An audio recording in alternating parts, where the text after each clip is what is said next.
I'm Braden, 32 years old, and I've been sending my younger sister Rachel $3,500 monthly for over 2 years. Nobody knew except us until that family dinner, when my dad announced, "Your sister is successful and responsible unlike you." The words stung, but I remained calm. Years of being the less favored child had prepared me for this moment. When Dad claimed Rachel doesn't need help from anyone, something inside me finally broke. Before I tell you how this family drama unfolded, drop a comment letting me know where you're watching from. Hit that like and subscribe button if you've ever dealt with family favoritism. Growing up in suburban Boston shaped much of who I am today. Our 2-story colonial house on Maple Street seemed perfect from the outside, just like our family tried to appear to neighbors and friends.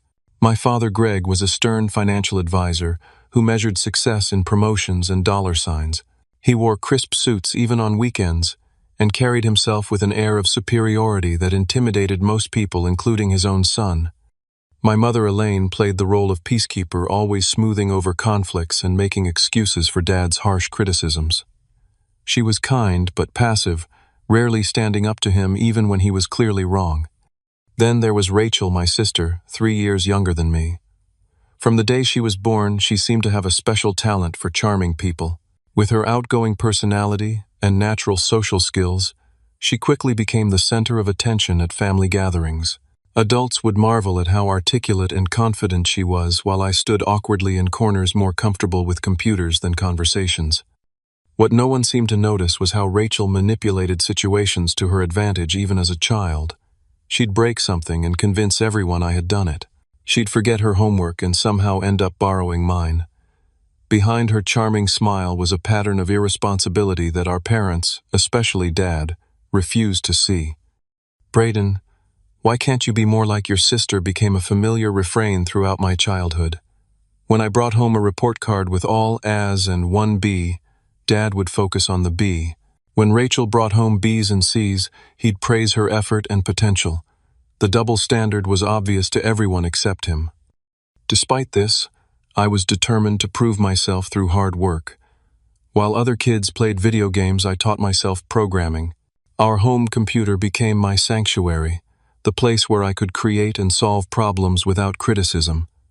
By 13, I had built my first basic website. By 16, I was helping local businesses with their IT needs for extra money. Dad called it playing with computers and insisted I focus more on real subjects like math and economics. High school was a challenge not academically, but socially.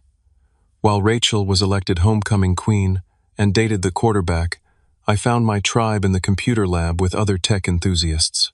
We were labeled nerds, but I didn't care. With them, I could be myself and talk about coding and emerging technologies without seeing the glazed-over look I got from my family. College brought new struggles. Unlike Rachel, who got a full ride to Cornell thanks to Dad's alumni connections, I attended State University and worked part-time at the campus IT department to help cover expenses. Dad made it clear that my education was less of a priority for family finances. "Rachel has real potential," he'd say, as if I didn't. I graduated with a degree in computer science and minor in business, carrying $20,000 in student debt that Rachel never had to worry about. My first job at a tech company paid modestly, but I lived frugally and spent evenings and weekends developing my own projects. Dad called it wasting time on pipe dreams when I tried to explain my ideas for a startup that would help small businesses automate their customer service through AI. 2 years after graduation, I took the biggest risk of my life. I quit my stable job and launched my startup with my college roommate Mason and our friend Derek. We worked out of my tiny apartment, living on ramen and determination. The first 6 months were brutal, no income, dwindling savings, and Dad's constant reminders that I was making a huge mistake. Rachel just got promoted at her marketing firm, he'd announced during family dinners, looking pointedly at me. What he didn't know was that Rachel had been fired from that marketing firm 3 months earlier. She'd confided in me one night after having too many drinks, swearing me to secrecy and asking for a temporary loan until she found a new position. Being the big brother who always looked out for her despite our differences, I agreed, sending her $1,500 to help with rent. That temporary arrangement somehow became permanent and eventually increased to $3,500 monthly, as Rachel kept finding reasons why she couldn't quite get back on her feet. A promised job fell through. Her roommate moved out unexpectedly. Her car needed repairs. Each time I transferred money to her account, telling myself it was just until she got stable. Meanwhile, my startup began to gain traction. We secured our first major client, then several more. We hired 2 employees, then 5, then 12. We moved into real office space. But at family gatherings, my achievements were footnotes, while Rachel's fabricated career success took center stage. She had become expert at telling our parents exactly what they wanted to hear, while privately depending on my monthly transfers to maintain her illusion of success. I didn't mind helping my sister, but it bothered me that she continued the charade instead of being honest with our parents. It bothered me even more that despite my growing business success, Dad still saw me as the disappointing child who couldn't measure up to his golden daughter. But I kept quiet, transferred the money, and focused on my business. Family peace seemed worth the price, until that fateful dinner changed everything. The 3 years before the dinner incident were transformative for my business. What started as a scrappy startup operating out of my apartment had evolved into Respond AI, a company with 48 employees and a downtown office. Our customer service automation platform was now being used by over 200 businesses across the country, from local coffee shops to regional retail chains. Our innovation wasn't just creating another chatbot. We developed an AI that could understand context and emotion in customer inquiries, responding appropriately while seamlessly transferring to human agents when necessary. This sweet spot between automation and personalization hit exactly what the market needed. Tech blogs started featuring us, and investment offers began trickling in. Through all this growth and success, I continued supporting Rachel financially. Every month, like clockwork, $3,500 moved from my account to hers. Initially, I hadn't questioned the arrangement too deeply. Family helps family right. But as months turned into years, certain things started bothering me. Rachel's Instagram told a story that didn't align with someone struggling financially. There she was at a luxury resort in Cabo. There was the designer purse she treated herself to. There was her new apartment with floor-to-ceiling windows overlooking the city. Each post was captioned with vague, inspirational quotes about manifesting success and living your best life, carefully constructed to suggest she was thriving professionally, without explicitly claiming any specific achievements. When I gently asked about these expenses, Rachel always had explanations ready. The Cabo trip was mostly covered by her friend's points. The purse was a knockoff. The apartment was a sublet with a surprisingly good deal. She'd become adept at maintaining 2 narratives: the successful professional for our parents and social media, and the struggling victim who needed her brother's help when we spoke privately. My suspicions grew when I ran into Rachel's former coworker Marcus at a tech networking event. During our conversation, he mentioned being surprised that Rachel had left the industry entirely after her stint at the marketing firm. "I thought she was pursuing real estate now," he said casually, unaware that according to Rachel's stories to our parents, she was currently a senior marketing manager at a top agency. That night, I did something I'm not proud of. I searched her name in LinkedIn and discovered her profile hadn't been updated in over 2 years. A deeper Google search revealed no professional footprint for someone supposedly climbing the corporate ladder. The evidence was mounting that Rachel's entire career success was fabricated. Still, confronting her directly was difficult.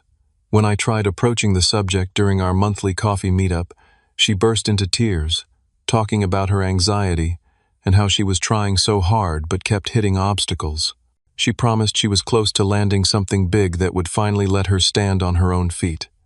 Like many times before, I backed off, transferred the money, and hoped she was being truthful this time. What Rachel didn't know was that supporting her was becoming increasingly stressful for me. While my business was growing, we were also reinvesting heavily in development and expansion. There were months when I paid my employees before paying myself, months when I dipped into my personal savings to make sure Rachel got her money on time. I never told her about these sacrifices because I didn't want her to feel worse, but the situation was becoming unsustainable. Throughout this period, Dad continued to be my harshest critic. During family gatherings, he'd question my business decisions, suggest I should have pursued a real career in finance like him, and compare my supposedly modest lifestyle to Rachel's apparent success. Your sister just closed a huge marketing deal with that national clothing brand. He'd boast information that had clearly come directly from Rachel, since I knew for a fact it wasn't true. Mom noticed my discomfort during these conversations but maintained her peacekeeper role. Once, when we were alone in the kitchen, she squeezed my arm and said, "Your father just wants what's best for you both. He expresses it poorly sometimes." This well-intentioned defense of his behavior only made me feel more isolated in recognizing the dysfunction of our family dynamics. 3 weeks before the dinner, 2 significant things happened. First, my company secured a major investment deal that would allow us to scale nationally legitimate, life-changing success that even Dad wouldn't be able to diminish. Second, Rachel called asking for an additional $2,000 on top of her usual transfer for an emergency she was vague about. This time, instead of immediately agreeing, I asked for more details. The conversation quickly turned hostile, with Rachel accusing me of not caring about her well-being and bringing up times in childhood when I had supposedly failed her. Her manipulation tactics were so transparent that something finally clicked for me. This wasn't helping her. It was enabling patterns that were hurting both of us. I transferred the money one last time but made a decision this situation needed to change. I spent the next few weeks gathering evidence, bank statements, showing the regular transfers, screenshots of her social media posts, displaying her lavish lifestyle notes from our conversations where she had admitted to lying to our parents. I wasn't sure exactly how or when I would use this information, but I needed to be prepared. Then came Mom's text inviting me to the monthly family dinner. "Dad's excited to hear about Rachel's promotion," she wrote unknowingly, providing the perfect opening for what needed to happen.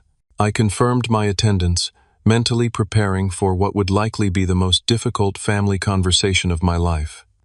The night before the dinner, I barely slept. Part of me wanted to avoid conflict and continue the status quo, but a stronger part knew that real family relationships couldn't be built on lies and manipulation.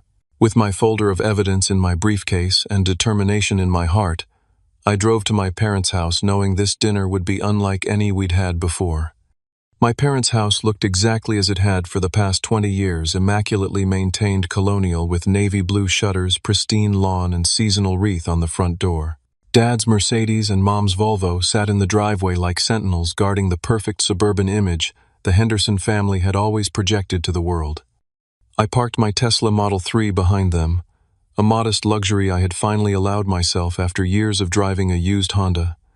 The car represented my success, but I already knew Dad would find some way to minimize it. "Leasing, son?" he'd asked, when I first drove it to their house, unable to believe I could afford to purchase it outright.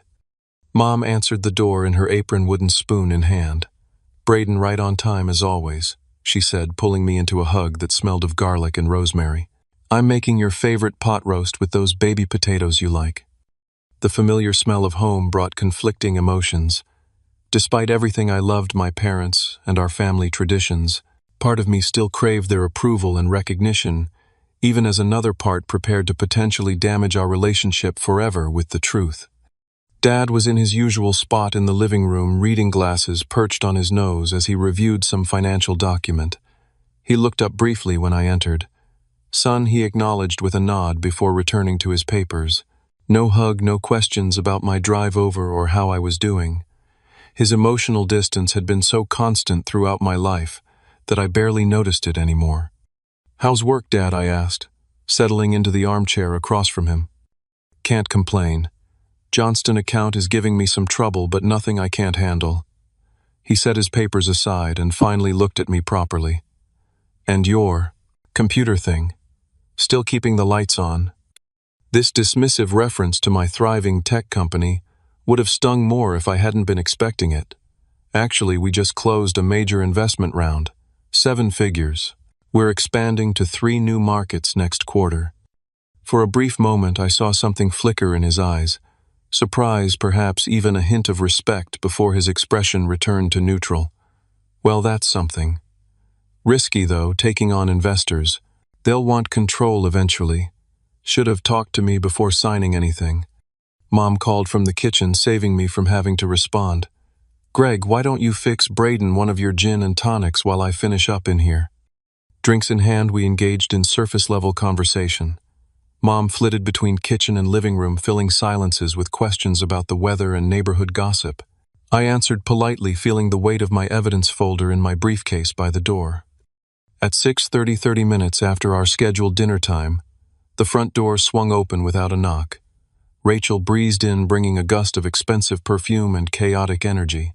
Sorry I'm late, family. Client meeting ran long, couldn't be helped. She was wearing a new designer blazer I recognized from a recent Instagram post price tag, approximately $2,000, the same amount of her emergency request. Dad immediately perked up, setting aside his drink to stand and embrace her. There's my girl. Don't you look successful? The pride in his voice was unmistakable, the same tone I had spent 32 years trying and failing to elicit. Rachel's performance was flawless.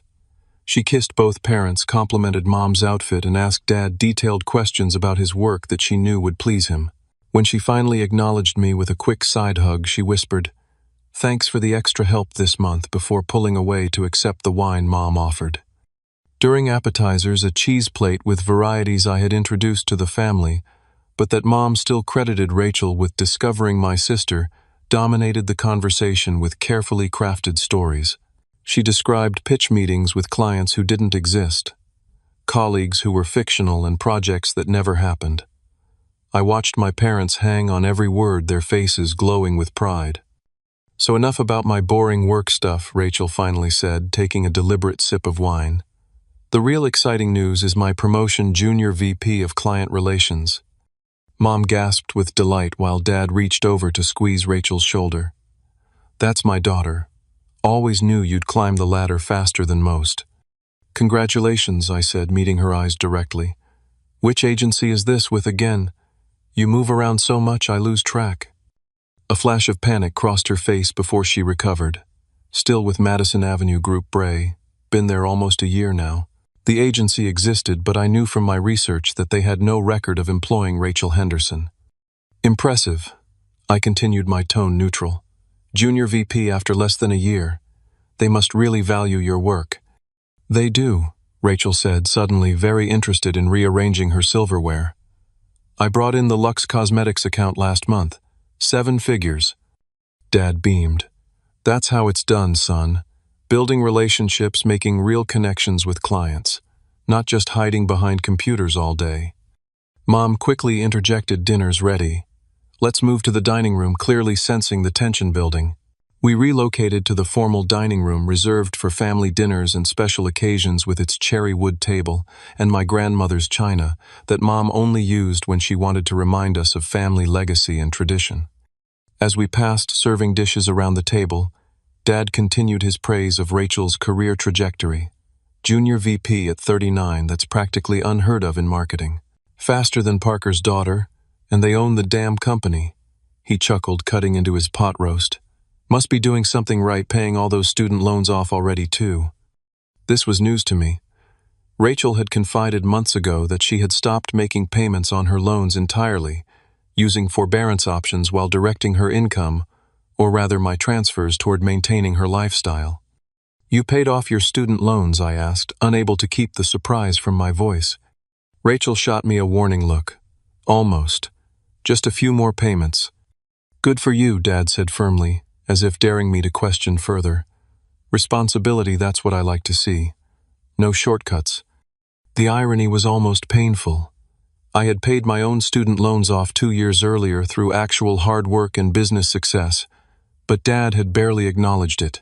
Meanwhile, Rachel was being praised for a fictional financial responsibility while literally being bankrolled by her brother. As dinner progressed, I found myself growing increasingly quiet, the folder of evidence in my briefcase calling to me like a siren. Mom noticed my silence and tried to include me in the conversation. "Braden, tell us more about your company's expansion. That sounds exciting." Before I could answer, Dad interjected, "Let's not bore Rachel with all that technical talk. She's had a long day of actual meetings with actual people." He laughed as though he'd made a clever joke. That's when I saw it, the slight smirk on Rachel's face as she took a sip of her wine. Not embarrassment for me, not discomfort with Dad's rudeness, but satisfaction. My sister was enjoying this dynamic, this imbalance that had defined our family for decades. Something shifted inside me. The conversation continued around me, but I was suddenly certain about what I needed to do. The truth needed to come out not just for me, but for all of us, trapped in roles that had long stopped serving any healthy purpose. I excused myself to use the bathroom, stopping by my briefcase on the way to retrieve the folder of evidence. With the manila envelope tucked discreetly under my arm, I returned to the dining table, just as Mom was serving dessert apple pie with vanilla ice cream, another family tradition that suddenly felt hollow. Rachel was mid-story about a business trip to Chicago that I knew hadn't happened when Dad put down his fork and made the announcement that would change everything. "You know, Dad," said, swirling the remainder of his wine, "I've been thinking a lot lately about you two kids and how differently you've turned out." He set his glass down with deliberate precision. "Your sister is successful and responsible, unlike you, Braden." The table fell silent. Even Rachel seemed surprised by the directness of his attack, though I caught the slight upward curve of her lips before she arranged her face into a more appropriate expression of discomfort. Dad continued, warming to his theme. "Rachel has always understood the value of traditional career paths, of making connections with real people instead of hiding behind technology. Look at her, junior VP, already respected in her industry, financially independent." Mom placed her hand on his arm. "Greg, maybe this isn't the time." He shrugged her off. "No, Elaine, they're adults. We can speak plainly." He turned back to me. "Son, I've tried to guide you towards sensible choices your whole life, but you insisted on your own path. That's your right. But don't expect me to pretend your sister hasn't made objectively better decisions." I sat perfectly still, feeling a strange calm descend over me. This was it, the moment I'd been waiting for without realizing it. "Rachel stands on her own 2 feet," Dad declared with finality. "She doesn't need help from anyone. That's the difference between you two. Always has been." The folder sat heavy in my lap as I looked directly into my father's eyes. "Perfect," I said quietly. "My $3,500 monthly transfers to Rachel end today." The words landed like a bomb. Dad's fork clattered against his plate. Mom froze with her water glass halfway to her lips. And Rachel's face drained of all color. "What are you talking about?" Dad demanded, looking between us. Rachel recovered quickly, forcing a laugh. "Braden's just being dramatic. He helped me with rent once or twice when I was between jobs last year, making it sound like some ongoing thing."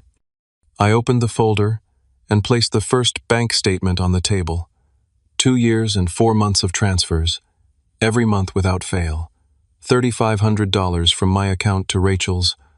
Dad stared at the statement, then grabbed it to examine more closely, his financial advisor instincts kicking in despite his shock.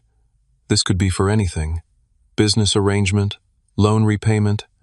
I placed another statement on the table, then another, and another. A steady rhythm of evidence spanning back over 2 years. "There's more," I said calmly. "Text messages where Rachel admits lying to you about her career.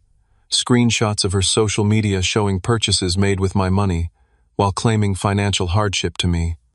Rachel's composure cracked entirely. "He's twisting things. Yes, he helped me sometimes, but not like he's making it sound." I pulled out my phone, opened my banking app, and slid it across the table. "Check the transaction history yourself, Dad. You're the financial expert. Tell me what you see." His hands trembled slightly as he took the phone, his face darkening as he scrolled through month after month of identical transfers. "This is absurd," he muttered, but his voice lacked conviction. "Rachel, explain this." My sister's eyes darted between us, calculating her best move. She opted for tears, a strategy that had served her well throughout our childhood. "I was going to pay him back," she sobbed.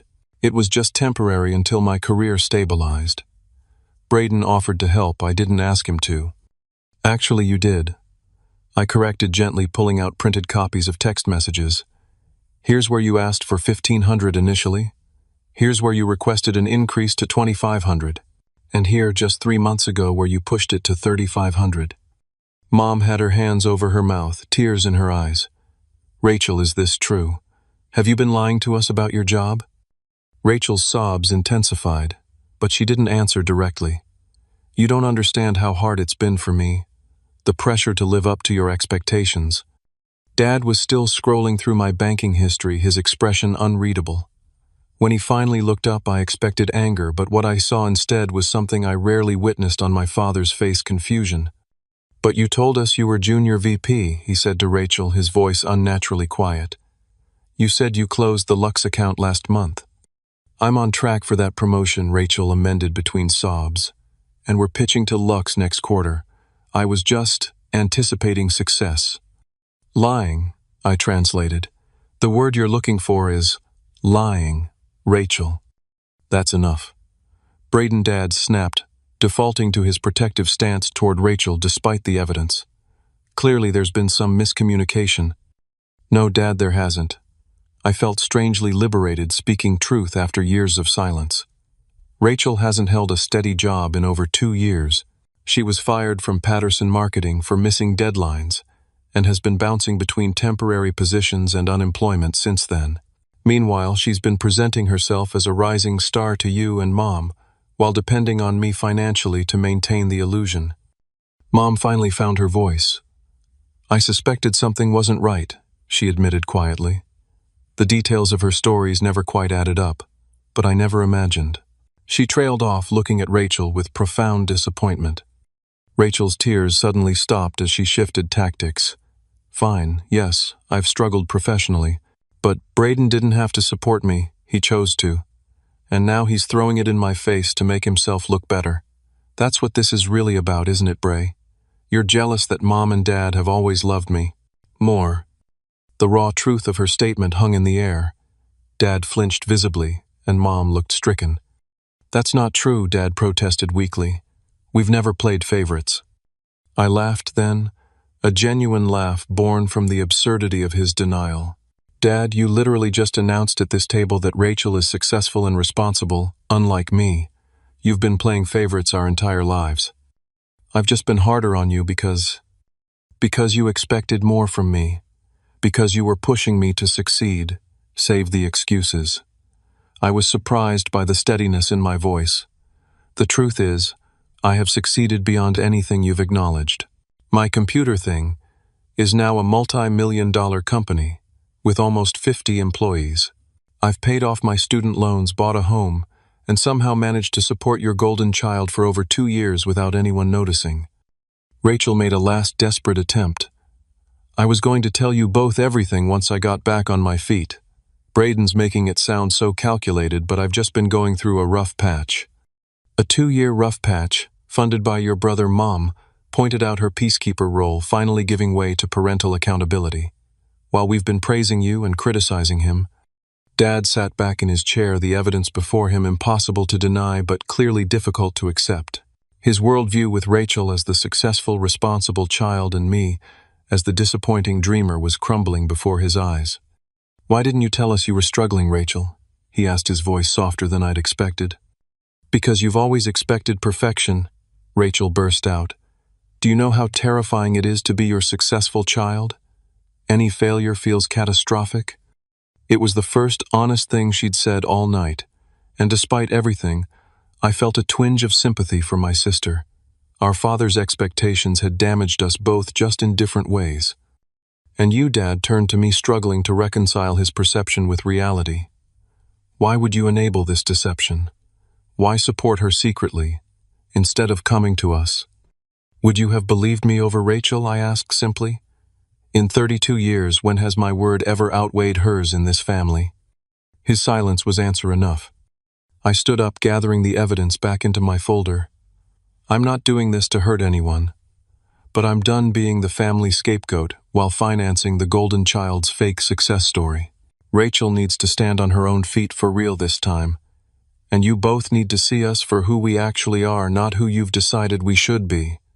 Braden, please. Rachel reached for my arm, panic in her eyes. I can't afford my apartment without your help. Where am I supposed to go? You might start by getting an actual job, I suggested, or downsizing to an apartment you can afford on your own income. You know, basic adult responsibilities. You can't just cut me off completely. Her voice rose shrilly. After everything we've been through as siblings, I'm not your parent, Rachel. I'm your brother. I've been enabling a destructive pattern, and it stops tonight. Dad finally found his footing. Now wait just a minute. You can't just drop this bomb and walk out. We need to discuss this as a family. Despite the evidence, he was still trying to regain control of the situation. We've been discussing it for approximately 30 minutes, I replied, which is about 29 minutes longer than you've ever spent considering my perspective on anything. I think we're done for tonight. I picked up my briefcase and headed for the door, feeling lighter than I had in years despite the chaos erupting behind me. If you walk out that door, you're choosing to fracture this family. Dad called after me, his voice carrying that familiar authoritative tone that had intimidated me for decades. I turned back one last time. No, Dad. The fractures have been there all along. I'm just finally refusing to keep pretending they don't exist. As I closed the front door behind me, I could hear Rachel's renewed sobs and Mom's attempts at comfort. Dad remained silent. For the first time in my adult life, I had spoken my complete truth to my family, and while the immediate aftermath was painful, I felt the first stirrings of hope that something healthier might eventually grow from this necessary bitter year. Destruction. The drive home from my parents' house that night was surreal. Streetlights blurred through my windshield as I replayed the dinner confrontation in my mind. Part of me was in shock at my own actions. I had actually done it. After years of silent compliance, I had finally exposed the truth and stood my ground. Another part felt a strange mixture of liberation and grief. Family systems, even dysfunctional ones, provide a kind of security in their predictability. I had just shattered ours beyond repair. My phone began buzzing incessantly before I even reached my driveway. Rachel's name flashed on the screen, repeatedly interspersed with texts. "How could you do this to me? I'm going to be evicted. Call me back right now, you've ruined everything." I silenced the phone and went inside, poured myself 2 fingers of whiskey, and sat in the darkness of my living room. The confrontation had been necessary, but that didn't make the aftermath any easier to bear. By morning, my voicemail was full. Rachel had called 17 times, Mom 6 times, and even Dad had left a message, something practically unprecedented. I wasn't ready to engage with any of them yet, so I showered, dressed, and headed to the office as if it were a normal day. My business partner, Mason, took one look at my face and ushered me into our conference room. "You finally told them, didn't you?" he asked, closing the door behind us. Mason was one of the few people who knew about my financial support of Rachel and had been encouraging me to end the arrangement for months.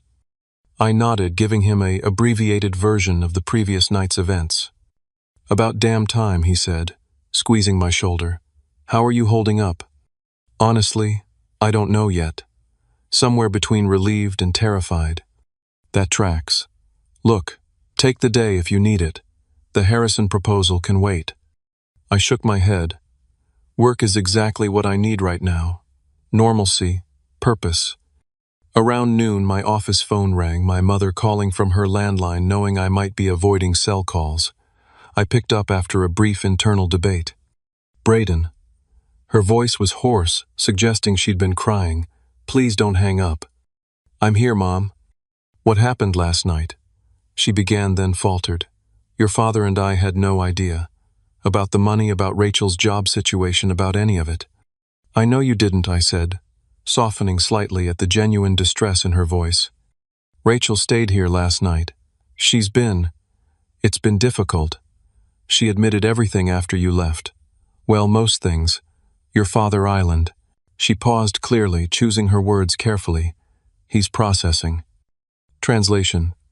Dad was still finding ways to justify Rachel's behavior and minimize mine. Some patterns don't break in a single night. "I owe you an apology," Mom continued. "I've always known your father was harder on you, and I told myself it was just his way of pushing you toward success. I should have intervened more. I should have seen what was happening." The acknowledgement loosened something tight in my chest. "Thank you for saying that. Will you come over this weekend? Just you and me. Your father's taking Rachel to see a financial advisor to sort out her situation. I think we need to talk, just us."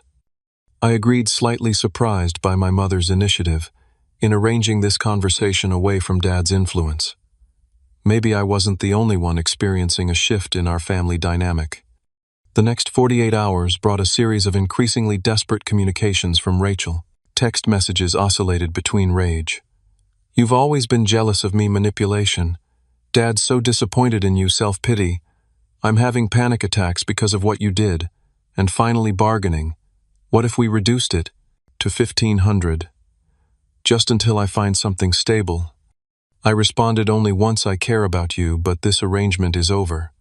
I'm happy to help review your resume or practice interviews if you want actual assistance moving forward." Her reply was a single middle finger emoji. Dad's communication was more measured but equally revealing. His voicemail left at 11:23 p.m. the night after the dinner had a slight slur, suggesting he'd been drinking something he rarely did to excess. "Son, I think you've misinterpreted a lot of things over the years. My expectations for you were always different because you're different from your sister, more capable in many ways. I pushed you harder because you could handle it. I'm not saying Rachel hasn't made mistakes, clearly she has. But exposing family matters this way. There were better approaches. Call me when you're ready to discuss this rationally." Even in the face of irrefutable evidence, he was recasting his favoritism as a compliment, twisting reality to maintain his self-image as a fair father who had always acted in our best interests. The cognitive dissonance was almost impressive. 3 days after the dinner, Rachel showed up at my office unannounced.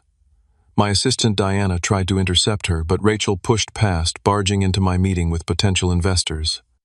"I need to speak with my brother. It's a family emergency," she announced to the room.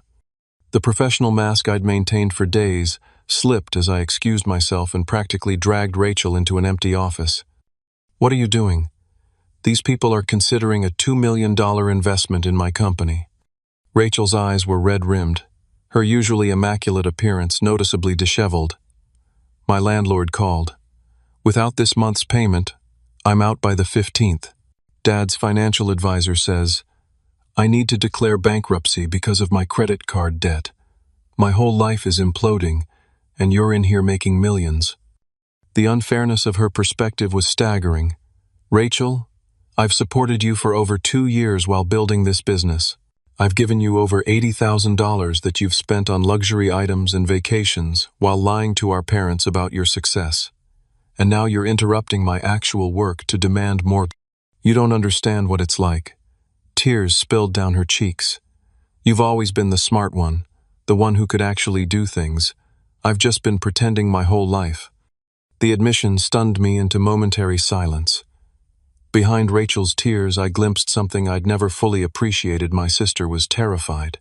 Beneath the manipulation and entitlement was a profound insecurity that mirrored my own, just expressed differently. "Rachel," I said more gently, "that's exactly why this needs to stop. The pretending, the lying. You're trapped in this cycle that's preventing you from finding out who you actually are and what you're capable of." "But I need more time," she pleaded. "Just a few more months of support while I get things figured out. I promise I'll be honest with Mom and Dad from now on." I shook my head. The financial support is over, but I'm still your brother, and I'll help you in other ways if you're serious about making changes." Her face hardened as she realized I wouldn't be swayed. "You know what Dad's right about you. You've always been selfish, always had to prove you're better than everyone. Enjoy your precious company and your moral high ground. I'll figure this out without you." She stormed out, leaving me shaken but still resolved. The meeting with the investors was salvaged, but the interaction with Rachel haunted me throughout the day. That weekend, I went to my parents' house, as promised, to speak with Mom alone. She welcomed me with a tight hug and led me to the back porch with a pot of coffee. For the first time in my memory, she seemed to have aged, the stress of the family upheaval evident in new lines around her eyes. "Rachel's staying in your old room for now," she said, pouring coffee into my dad's Princeton mug, an unconscious habit of giving me the less preferred items that spoke volumes about our family's ingrained patterns. "Your father helped her clear out her apartment yesterday." I nodded, unsurprised that Rachel had moved back home rather than downsized to an affordable place of her own. "How's that going?" "It's an adjustment." Mom sighed heavily. "She's angry. At you primarily, but also at us for not protecting her, whatever that means.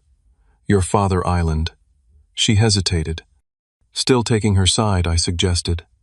He's trying not to, she said, which was more acknowledgement of his bias than I'd ever heard from her. Finding out about the money and the job lies shook him deeply. But old habits die hard, and Rachel knows exactly which buttons to push with him. We sat in silence for a moment, sipping coffee and listening to birds in the backyard maple tree. Can I ask you something? Mom finally said. Why did you do it? Support her all that time without saying anything. I considered the question carefully. At first it really was just to help her through a rough patch, but then it became, I don't know, evidence. Evidence that I was capable of taking care of others, that I was successful enough to support myself and help my sister, that, despite Dad's constant criticism and doubt, I had built something meaningful. I looked down at my coffee, and maybe part of me thought that if I ever revealed the truth, it would finally force Dad to see me clearly. Mom reached across the table and took my hand. I've failed you as a mother, haven't I? By not standing up to your father's favoritism. We've all been playing our assigned roles for a long time, I said. I'm as guilty as anyone. I could have spoken up years ago, instead of enabling the dynamic. Well, we're speaking now. She squeezed my hand. And for what it's worth, I've always seen you clearly, Braden. I've always been proud of your integrity and determination, even when I didn't say it enough. Her words soothed a wound I hadn't fully acknowledged, was still open. As I was leaving, Dad's car pulled into the driveway. For a moment I considered hurrying to my car to avoid him, but decided against it. Running away wouldn't solve anything. He approached slowly, hands in his pockets. Braden, he said with a stiff nod. Dad. We stood awkwardly on the front walk, decades of unspoken tension between us. Your mother tells me your company's doing well, he said finally. The AI thing. It Island. He nodded again, looking past me rather than at me. Good, that's good. It wasn't an apology or even a real acknowledgement of the situation, but from my father, it was something, a tiny crack in his armor of certainty, a small step toward seeing me as I actually was rather than as he'd decided I should, to be. Thanks, Dad, I said, and got in my car. As I drove away, I glanced in my rearview mirror and saw him still standing there watching me leave, a man confronting, perhaps for the first time, the possibility that the story he'd been telling himself about his family had never been the true one at all. The weeks following the dinner confrontation unfolded like the aftermath of a storm, destruction visible everywhere, but also the first tentative signs of new growth emerging from the cleared ground. My phone became a battleground of competing narratives. Rachel alternated between angry tirades and tearful pleas, with occasional periods of silence that I learned coincided with Dad taking her side in family discussions. Mom sent daily text updates that read like field reports from a war zone. Dad and Rachel argued about her job search efforts this morning, or Rachel is meeting with a credit counselor tomorrow. Your father finally insisted. My business partner Mason became an unexpected source of support during this time. Having witnessed my stress over the family situation for years, he took on extra work to give me space when needed. Family stuff is harder than any business challenge, he said one evening as we worked late. Companies have clear metrics for success. Families just have generations of emotional baggage. 10 days after the confrontation, I received a text from Rachel that stood out from her. Others. Can we meet for coffee? Just us. No drama, I promise. We arranged to meet at a neutral location, a cafe halfway between my office and our parents' house. I arrived early, half expecting her not to show, but she walked in precisely on time, looking more put together than when she'd burst into my office, but less polished than her usual Instagram-ready self. Thanks for coming, she said, sliding into the booth across from me. She wrapped her hands around her coffee mug, as if seeking warmth despite the mild spring day. I've been doing a lot of thinking. I nodded, but remained silent, waiting for her to continue. I'm angry at you, she admitted, meeting my eyes directly, but I'm also angry at myself, and at Mom and Dad. And this whole situation, Island, it's making me look at things I've been avoiding for a long time. It was perhaps the most honest I'd ever heard her sound, like what I asked cautiously. She took a deep breath. Like the fact that I've been lying about my career because I'm terrified of failing. Like the way I've used Dad's favoritism as a crutch instead of developing actual skills. Like how I've been jealous of you for as long as I can remember. Jealous.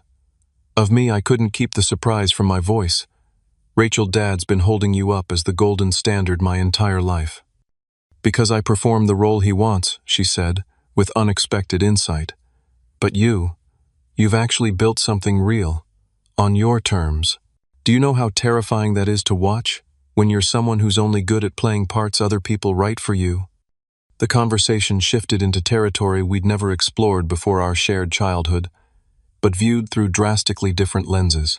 Where I had seen the favorite child who could do no wrong, she had experienced crushing pressure to maintain a perfect facade. Where she had seen the rebel who defied expectations, I had lived as the overlooked son desperate for recognition. I'm not saying I haven't manipulated situations, Rachel acknowledged. I have, and I'm trying to be honest about that. The money from you became. I don't know proof that someone believed in me even when I was failing. Which is messed up, I realize that now. Have you talked to Dad like this? I asked. She gave a hollow laugh. Trying to. He's struggling. His whole worldview got upended, you know. Finding out his successful daughter has been unemployed, and lying while his underachieving son has been supporting her. It's like watching someone's brain short-circuit in real time.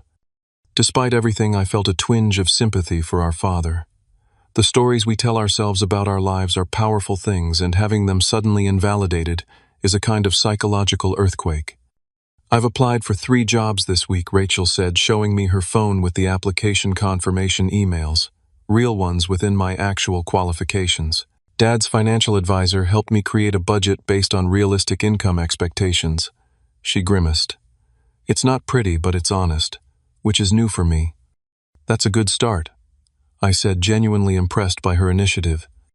I'm not asking you to trust me overnight, she added quickly. I wouldn't in your position. And I'm not asking for money. I don't want to lose my brother completely because of my mistakes. It was the first time since childhood that I'd seen Rachel without her carefully constructed armor of charm and manipulation. The vulnerability felt genuine, and while I maintained healthy skepticism, I also recognized the courage it took for her to approach me this way. We've got a long road ahead, I told her honestly, but I don't want to lose my sister either. 3 days later, I received a text from Dad asking me to meet him for lunch alone. We met at his preferred steakhouse where the maitre d' greeted him by name and led us to Mr. Henderson's table in the corner. The first 15 minutes were filled with awkward small talk about sports and weather. Dad ordered his usual scotch on the rocks, while I stuck with water, wanting to keep a clear head for whatever was coming.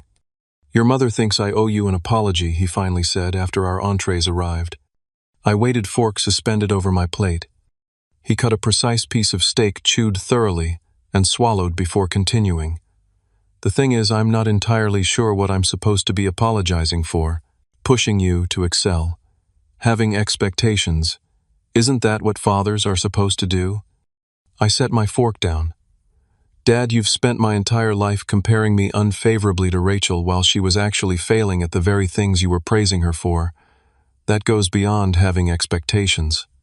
He flinched slightly at the directness. I never meant to. It doesn't matter what you meant, I interrupted, surprising both of us. What matters is what you did. And what you did was make one child feel like they could never measure up while enabling the other to avoid responsibility. Dad's face flushed, and for a moment, I thought he might get up and leave. Instead, he set his knife and fork down with deliberate care. Did I ever tell you about my father? He asked unexpectedly. I shook my head. Grandpa Henderson had died when I was very young, and Dad rarely spoke of him. He was a self-made man. Started with nothing, built a successful contracting business through sheer force of will. Dad's eyes focused on something beyond the restaurant. He had one mantra: there's no room for weakness in a Henderson man. Any mistake, any emotion, any deviation from his plan was met with consequences. The implication hung in the air between us. I swore I'd never be that kind of father, he continued, that I'd never raise my hand to my children the way he did to me, and I kept that promise. You did, I acknowledged. Physical abuse had never been part of our household. But I've been realizing with your mother's rather persistent help, he added with the ghost of a smile, that there are other ways to damage your children, ways that might be less visible but just as lasting. It was the closest thing to self-awareness I'd ever heard from my father, and it momentarily left me speechless. I'm not good at this, he admitted, gesturing vaguely between us. Talking about feelings, acknowledging mistakes. It wasn't allowed in my childhood home, and I've spent 63 years avoiding it whenever possible. I know, Dad. But I am sorry. The word seemed to physically pain him, for not seeing you clearly, for not recognizing your success on your own terms, for perpetuating a dynamic that hurt both my children in different ways. The apology was imperfect, still tinged with self-justification, but it was real, and from a man who had never apologized to me for anything in 32 years, it was monumental. Thank you, I said simply. That means a lot. The conversation shifted to more practical matters. Rachel's job search, her financial situation, and the steps she was taking toward genuine independence. Dad was clearly still struggling to recalibrate his perception of both his children, but he was making an effort I wouldn't have thought possible before the confrontation. As we were finishing lunch, he asked about my company in a way that felt different from his usual dismissive inquiries. He listened actively, as I explained our recent developments, asked thoughtful questions about our business model, and even offered some legitimately helpful insights about our expansion strategy. You know, he said as we waited for the check, I never understood your technology obsession, seemed like a waste of your potential, but it appears I was the one who didn't see the bigger picture.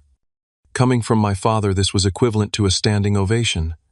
The following weekend marked the first family gathering since the confrontation, a Sunday dinner that Mom insisted we all attend. We need to start rebuilding, she texted me. And I'm making lasagna, so no excuses. I arrived to find Rachel already there helping Mom in the kitchen, a rarity in previous family gatherings. She gave me a tentative smile as I entered, which I returned with equal caution. Rebuilding trust would take more than one honest coffee meeting, but it was a start. Dad emerged from his study when called for dinner, and we all took our usual seats at the dining table, a physical reminder that while much had changed, some patterns remained deeply ingrained. The meal began awkwardly with Mom carrying most of the conversation, but gradually something remarkable happened. Rachel shared news of a job interview she had scheduled not for an executive position but for a marketing coordinator role that matched her actual experience. Dad mentioned a financial plan he was helping her develop without any undercurrent of comparison to me. I talked about a new client my company had signed, and everyone listened without dismissal or one-upmanship. It wasn't perfect. Old habits surfaced occasionally, Dad automatically serving Rachel first, Rachel momentarily slipping into her practiced role of family starmy, withdrawing slightly when challenged. But there was a new awareness, when these patterns emerged, a collective recognition that we were working to change behaviors that had defined us for decades. As I drove home that night, I realized that the family dinner had been perhaps for the first time in my adult life, just a family dinner, not a performance, not a competition, not an exercise in maintaining comfortable illusions. Just four imperfect people, sharing a meal, and trying, however awkwardly, to see and accept each other as we actually were. The process wouldn't be linear. There would be setbacks and old wounds reopened. But something fundamental had shifted in our family system, creating space for a different kind of relationship to eventually grow. 6 months after the dinner that changed everything, I stood in my company's new downtown office, watching as employees filled the expanded space with energy and purpose. What had begun as 3 friends working from my apartment had grown into a thriving business with 63 team members and clients across 4 countries. The success was sweet, but what made it truly meaningful was that I no longer needed anyone else's validation to recognize its value. My phone buzzed with a text from Rachel. Got the promotion, assistant marketing manager starts next month. Small raise, but mostly just happy to be moving up legitimately this time. I smiled as I typed back, "Congratulations. Hard work paying off. Proud of you." And I meant it. In the month since our confrontation, Rachel had taken significant steps toward genuine independence. After staying with our parents for 6 weeks, she'd found an affordable one-bedroom apartment in a less trendy neighborhood than her previous place. She'd secured an entry-level marketing position at a local company and had been steadily rebuilding her professional reputation through consistent, honest work. No shortcuts, no exaggerations, no dependency on anyone else's money, just the slow, unglamorous process of earning her way forward. Our relationship had transformed as well. The competitive dynamic instilled by our parents had given way to something more authentic. We met for coffee every other week, and while we weren't best friends, too much history stood between us for that we were developing a relationship based on who we actually were, rather than the roles we'd been assigned in. Childhood. Remember how Dad used to make us compete for that annual achievement award at Christmas? She'd asked during one of our coffee meetings, shaking her head at the memory. God, that was messed up. And you always won, I reminded her, with a rueful smile. Because the metrics were designed for me to win, she acknowledged with newfound self-awareness. Academic achievements, social accomplishments, extracurriculars, all the things that came naturally to me, but were struggles for you. There was never a category for built a computer from spare parts or created a website at 15. This willingness to recognize the unfairness of our childhood dynamic was perhaps the most healing aspect of our new relationship. Neither of us could change the past, but acknowledging its impact created space for a different future. My relationship with Dad had seen the most surprising evolution. The man who had spent decades criticizing my choices was making genuine efforts to understand my world. He'd visited my office twice, asked thoughtful questions about my business model, and even attended a tech conference with me, sitting through presentations that would have bored him to tears in the past because he wanted to understand what excited me. During one remarkable dinner at his club, after several scotches lowered his usual emotional barriers, he confessed, "I pushed you away from technology because it terrified me. I didn't understand it, couldn't control it. Felt like watching you walk into a world where I couldn't protect or guide you. You could have just said that." I told him. "Not the way I was raised," he replied simply. "Henderson men don't admit fear." "Well, this Henderson man does," I said, "and it's made me stronger, not weaker." He'd nodded, slowly absorbing this challenge to his fundamental beliefs about manhood and fatherhood. I'm learning that might be true. Mom had undergone her own transformation, stepping out of her peacekeeper role into a more active voice in family dynamics. When Dad occasionally slipped into old habits of comparison or criticism, she no longer remained silent or made excuses. "Greg, we discussed this," she'd say firmly, and remarkably, he would check himself. "I spent too many years trying to smooth over problems instead of addressing them," she told me during a lunch just the two of us shared. "I thought I was protecting everyone, but I was really just enabling dysfunction." This Thanksgiving marked a particularly significant milestone in our family's healing journey. As we gathered around the table, joined this year by Mason and his wife Sarah, who had become friends with my parents through various company events, Dad stood to make his traditional holiday toast. "I want to express my gratitude for many things this year," he began in his usual formal manner. "For health and prosperity, for good food and good company." Standard Dad fare so far. But then he continued, his voice taking on an unfamiliar quality of openness. "And I'm particularly grateful for second chances, for the opportunity to see things I've been blind to for too long." He turned to me, raising his glass slightly. "Braden, your company's success this year has been remarkable. But more impressive to me has been your integrity and determination. You built something meaningful on your own terms, and I couldn't be prouder." The words I had waited a lifetime to hear from my father were finally spoken, not because I had conformed to his expectations, but because he had expanded his vision to recognize my genuine achievements. Rachel, seated beside me, squeezed my arm gently. There was no jealousy in her expression, no competitive edge, just shared happiness for this moment of recognition. She, too, had been liberated by the truth, freed from the exhausting burden of maintaining a perfect facade. Later that evening, as everyone moved to the living room for coffee and dessert, I took a moment alone in the kitchen, reflecting on the journey of the past 6 months.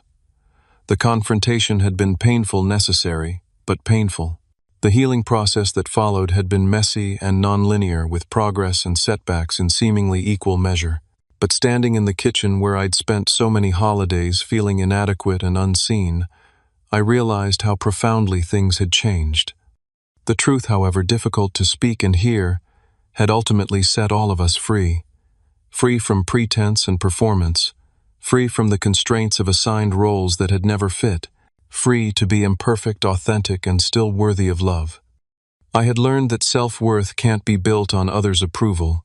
It must come from within, from living according to your own values and recognizing your own achievements.